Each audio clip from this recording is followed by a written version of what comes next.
Tudo bom, pessoal? Esse aqui é o módulo 2, água no solo. O que é que nós vamos ver aqui nesse módulo 2? Nesse módulo 2, nós vamos começar a entender da onde vem essa água que eu preciso repor para o meu projeto de irrigação. Quanto de água tem, quanto de água eu preciso repor para projeto, tá bom? Não é manejo.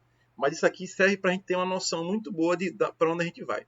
Talvez a aula fique um pouco mais comprida, porque o que acontece? Quando você começa com uma linha de raciocínio para poder conseguir explicar tudo, essa aula talvez se torne um pouco mais longa. Mas mesmo assim eu vou tentar sempre, como na sequência de vídeos que vocês vêm acompanhando, quebrar aquele momento do vídeo para poder vocês dar uma pausa, revisarem e continuarem. Mas talvez nessa aula ou um pouquinho outra, a gente precisa dar uma esticadinha nesse conceito, tá bom? Principalmente nessa parte inicial que eu vou falar um pouco sobre conceitos. Não precisa baixar nenhum programa, tá certo? Nós vamos precisar só prestar bastante atenção. Sugiro que vocês, nesse momento, tentem usar um papelzinho com a caneta e tente também fazer anotações do que a gente vem falando, que a gente vem fazendo, repetindo para poder maximizar o seu conhecimento, beleza? Então, vamos lá. Nós vamos ver o que é água no solo, como ela é formada, como ela fica retida no solo, o consumo de água pela cultura e as características físicas do solo de interesse para a irrigação. Mas antes de chegar em falar em água no solo, o solo é um reservatório, vamos primeiro quebrar algumas informações, tá certo? Quebrar de uma forma teórica, mas no final ela vai ter outro sentido quando você observar. Eu não quero que vocês comecem a enxergar um solo, um reservatório, como uma caixa d'água, em que tem água em cima e não vai ter água embaixo, em cima em determinado momento. Eu quero que vocês enxerguem o solo dessa forma, em que o solo vai secando ao longo do tempo, tá certo? Mas antes disso, vamos fazer primeiro uma revisão do que é umidade, como é que o solo retém essa água. Então vamos lá. Pessoal, é o seguinte, primeiramente precisa entender que o solo é formado por 3 partículas principais: areia,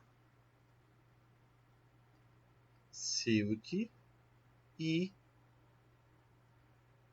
argila. Só para vocês terem noção de proporção, a areia tem o tamanho de uma bola de basquete, o silt uma bola de tênis e a argila uma bola de gude. E isso aqui tem importância direto na porosidade do solo. Quando você colocar em um recipiente, no nosso caso é o solo, um monte de bolas, essas bolas vão formar o que nós chamamos de textura do solo. Tá certo? E o que acontece com esse reservatório? Você, na sua casa, você sabe que ele está repleto de areia, de silt, de argila, mas que entre essas partículas existe um espaço, deixa eu desenhar aqui um pouquinho maior, e existe um espaço entre elas. Por quê? Porque não tem como ela ficar, a não ser que ela fosse projetada do tamanho certinho para não ficar espaço nenhum, que não é o caso. Sempre vai existir espaço de partículas ou espaço entre elas. Esse espaço entre elas nós vamos chamar de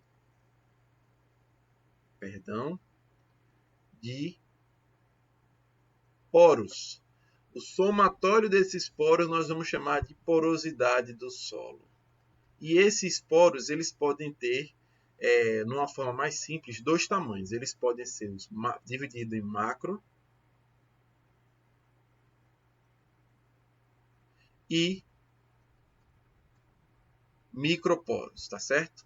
O que acontece? Nesses macroporos é o espaço onde pode ter água e pode ter ar, tá certo? E nesse espaço aqui a água não tem uma retenção muito forte, ela é bem fraquinha, ela facilmente é lixiviada, tá certo? Existe um momento, mas no microporos a água é retida. Ela consegue ser retida nos microporos. Então, vamos separar em algumas condições. Aonde eu vou ter mais macroporos é onde eu vou ter situações com mais microporos. Vamos pensar aqui, eu vou dar um zoom aqui na argila, e a argila é uma partícula menorzinha. Esse tubo aqui pode chamar um pouco de tubo capilar, e ele gera uma tensão que faz com que a água fique retida. Como a partícula de argila é menor, ela vai ter mais microporos do que uma partícula, aqui sem dar o zoom, numa partícula de areia. Por quê? Porque a superfície dela é maior, então você vai ter mais zonas de macro do que de micro. Por isso que solos que têm característica argilosa, eles conseguem reter mais água. Até aqui, espero que vocês tenham entendido, tá certo? A partir daqui, eu vou começar a trabalhar com o conceito de umidade do solo. Então, vamos lá. Agora, vamos falar sobre umidade. Deixa eu trocar aqui a cor da canetinha para ficar forte para vocês visualizarem.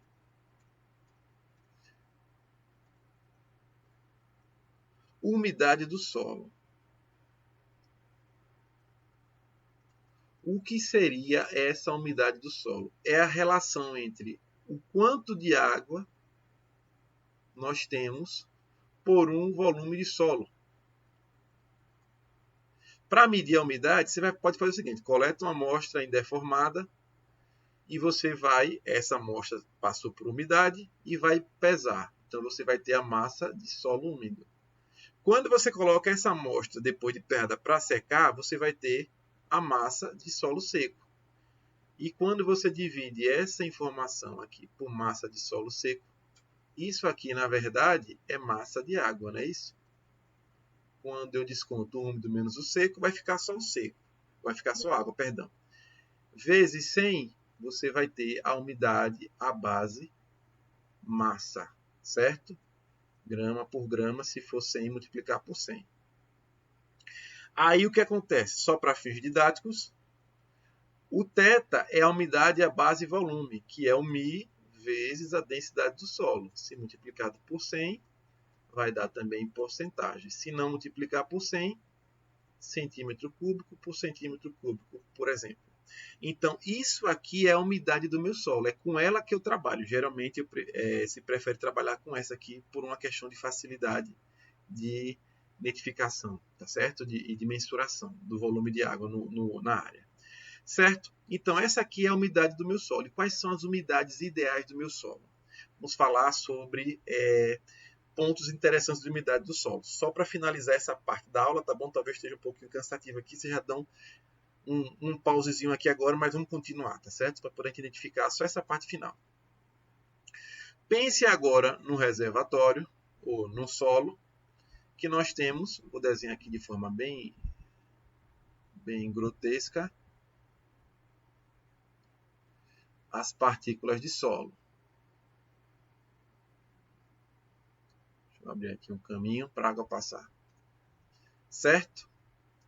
Então, aconteceu a chuva. Choveu. Se choveu, o que é que vai acontecer? Choveu muita água, tá bom?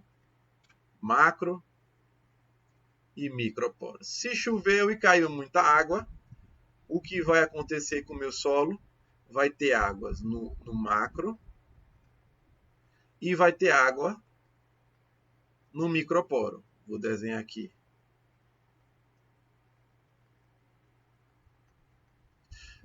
Quando nós estamos nessa condição aqui, nós temos a primeira condição do solo, que é o solo saturado.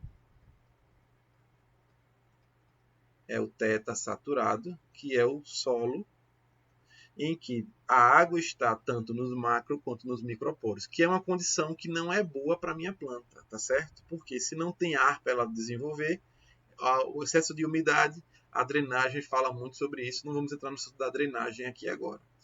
Aí o que acontece? Mas tem como você evitar que chova? Não, não tem. Quando o seu solo é bem drenado, entre 24 e 48 horas, ocorre o escoamento dessa água para camadas mais profundas, chamada drenagem livre. Após esse tempo, nós vamos atingir, vou tirar um pouco de água do meu solo aqui agora, só a água dos macroporos, tá bom? Quando eu retiro essa água dos macroporos, o que é que vai acontecer? Nós vamos atingir o ponto chamado capacidade de campo. É o ponto de máxima retenção de água no meu solo. É o ponto em que o meu solo consegue reter mais água. que é o ponto que eu sempre desejo que a minha irrigação esteja, que aqui a planta vai gastar pouca energia para absorver essa água. A partir do momento em que começa a ocorrer evaporação e transpiração, a planta vai estar puxando essa água para a atmosfera também, esse solo vai secando. Vai secando, vai secando, vai secando, até que ele atinja um ponto em que a planta não consegue mais absorver essa água. Esse ponto ainda vai existir água,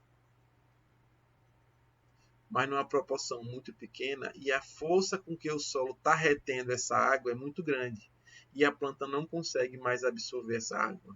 Nesse ponto, nós vamos chamar de ponto de murcha permanente, ou a umidade do ponto de murcha permanente. Quando o solo seca mais um pouquinho, não fica mais nada, aí sim nós vamos ter o solo seco.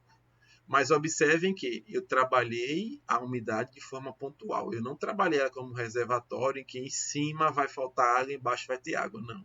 Ele é do ponto de vista pontual.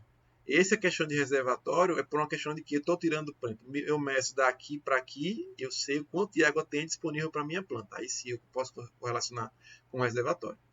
Espero que vocês tenham entendido até aqui, e é por isso que eu falei que ficou um pouquinho grande, mas a partir desse momento vamos destrinchar um pouquinho mais e ir trabalhando etapa por etapa, tá certo? Beleza? E até o próximo vídeo.